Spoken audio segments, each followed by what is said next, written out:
Chers amis, bonjour. Nous sommes le jeudi 4 avril 2024. Il est 9h30. Quelques news de l'Arménie, de l'Artsakh et de la diaspora arménienne. Nicole Pachinian répond à Moscou, aux accusations de Moscou que l'Arménie s'écarte de la Russie pour regarder l'Occident. Nicole Pachinian affirme que l'Arménie n'a commis aucune faute dans ses relations avec la Russie.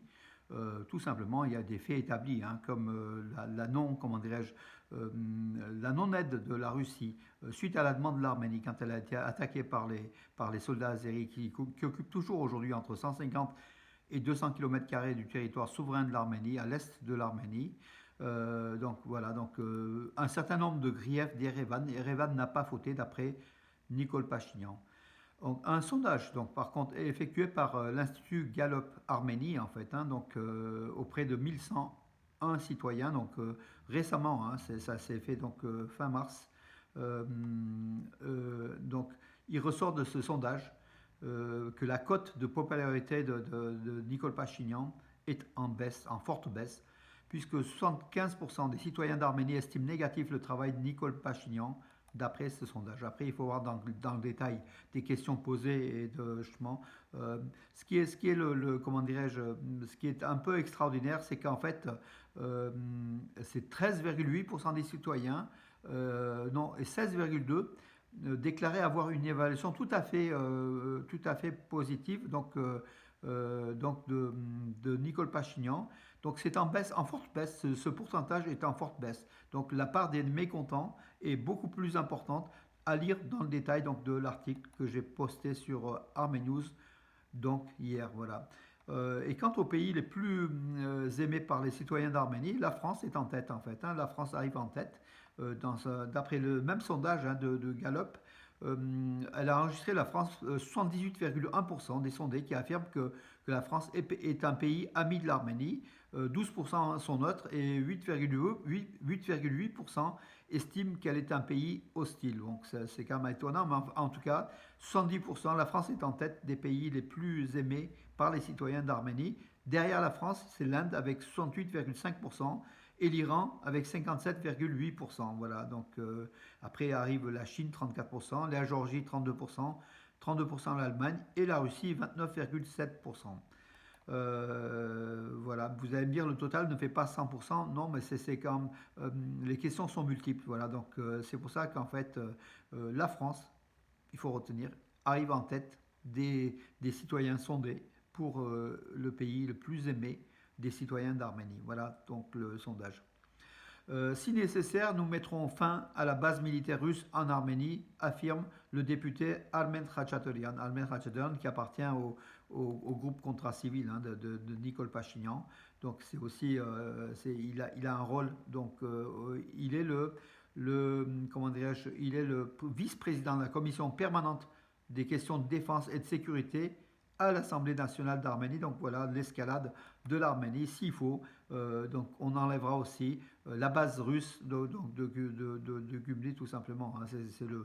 C'est par étapes. Dans un premier temps, le 1er août, les soldats gardes frontières russes quitteront le Zvatnots avant le 1er août. Voilà.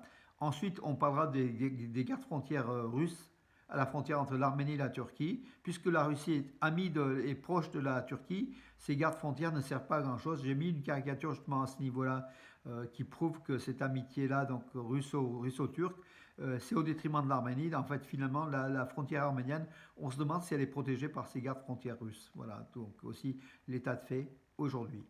Les conflits territoriaux, les revendications mutuelles entre Yerevan et Bakou doivent être résolus exclusivement par la diplomatie. C'est ce qu'affirme Maria Zakharova, c'est ce qu'affirme la porte-parole du ministère russe des Affaires étrangères. La Russie veut faire bien sûr une nouvelle fois l'arbitre, un rôle de négociateur entre l'Arménie et l'Azerbaïdjan pour pouvoir récupérer ces deux pays dans sa zone, alors qu'elle voit que l'Arménie n'en veut pas, ne veut pas donc la médiation russe.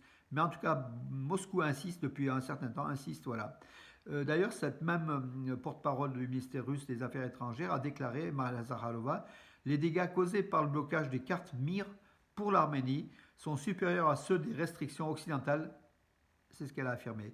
C'est que l'Arménie va beaucoup perdre au niveau économique par l'interdiction de l'utilisation des cartes de crédit, des cartes de paiement MIR, des cartes russes en fait, hein, suite justement, aux pressions des États-Unis, hein, suite aux, comment aux restrictions, aux interdictions qui frappent la Russie, dont l'Arménie utilisait avec beaucoup de citoyens russes qui sont aussi en Arménie, mais beaucoup d'Arméniens qui venaient aussi de Russie, qui utilisaient ces cartes de MIR pour on verra une baisse du tourisme, hein, de la Russie qui représente 50% quand même du tourisme arménien. Donc on aura quand même des conséquences sur l'économie de l'Arménie, hein, voilà. Donc aujourd'hui par contre l'Arménie fait 60% de son économie est liée à la Russie et aux pays de l'Union euroasiatique en fait à laquelle appartient beaucoup plus que l'Union européenne, hein, voilà. C'est un problème.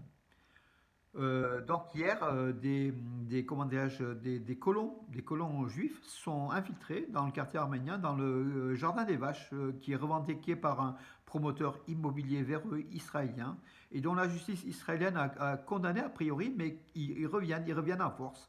Peut-être avec la complicité des autorités israéliennes. Donc les avocats qui ont représenté de communauté arménienne ont présenté, donc, fermement condamné ce comportement de la police israélienne qui accompagnait ces colons dans le quartier arménien, dans le pré des vaches. Il y a eu quelques heurts, voilà. Donc après ils ont été repoussés parce que les Arméniens sont solidaires.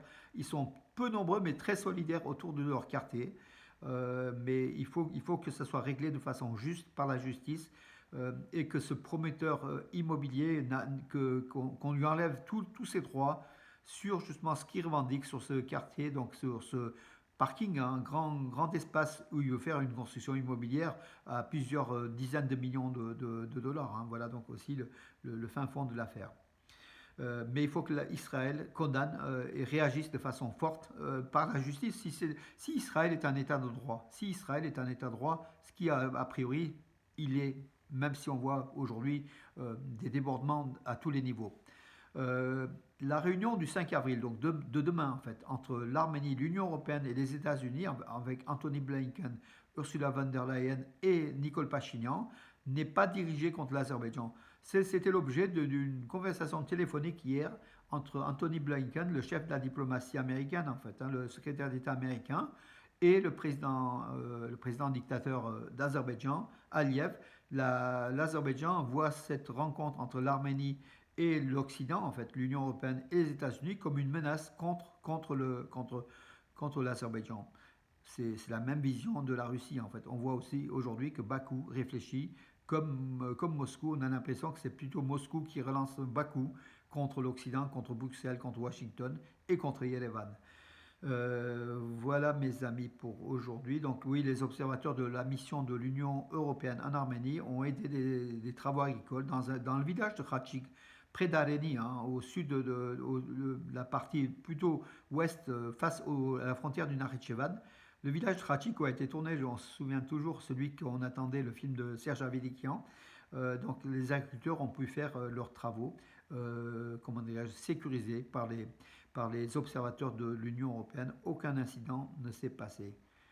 Voilà mes amis pour aujourd'hui. Je vous donne rendez-vous à demain et je vous dis, oui, en fait, oui, le vice, donc l'OTC, donc l'Arménie, une déclaration aussi du vice-premier ministre de Russie, euh, Alexei Overchuk, qui a affirmé que l'Arménie est notre allié au sein de l'OTSC. Erevan n'a fait aucune déclaration officielle sur son intention de rupture des relations avec Moscou, avec l'OTSC en fait. À la sortie de l'OTSC, c'est ce qu'a déclaré Overchuk en fait, hein.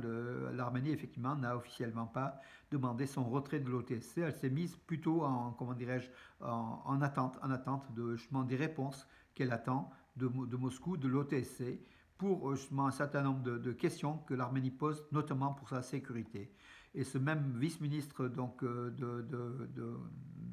vice-premier ministre russe, Overchuk, Alexei, il affirme que Yerevan a beaucoup de liens avec l'Union économique eurasienne et qu'elle en retire un bénéfice économique important. D'ailleurs, c'est l'Arménie qui va accueillir donc en 2024, cette année, qui présidera l'UEE, donc l'Union économique européenne, et que la commission du Conseil des commissions économiques eurasiennes seront présidées par le vice-premier ministre de la République d'Arménie, Meir Grigoryan.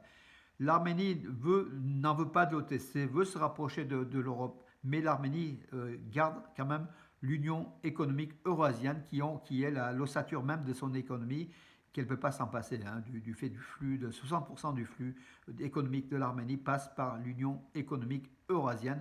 C'est important avant que l'Europe donne des garanties, des gages de la future peut-être intégration ou au moins le feu vert de l'entrée de l'Arménie, un feu vert de candidature déjà. Ça serait déjà une première étape puisqu'il y a au moins trois étapes et ça dure au moins 15-16 ans pour une entrée au sein de l'Union européenne pour l'Arménie. Mais en tout cas, l'Arménie désire se rapprocher de l'Europe avec ses valeurs occidentales qu'elle partage et puis aussi avec cet esprit européen donc, que l'Arménie est, comment dire, est imprégnée, tout simplement.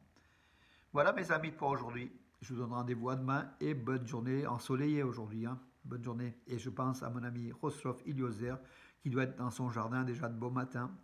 À bientôt. Et puis, il suit de près l'actualité. Donc, merci aussi, mon ami Rostov Iliozer.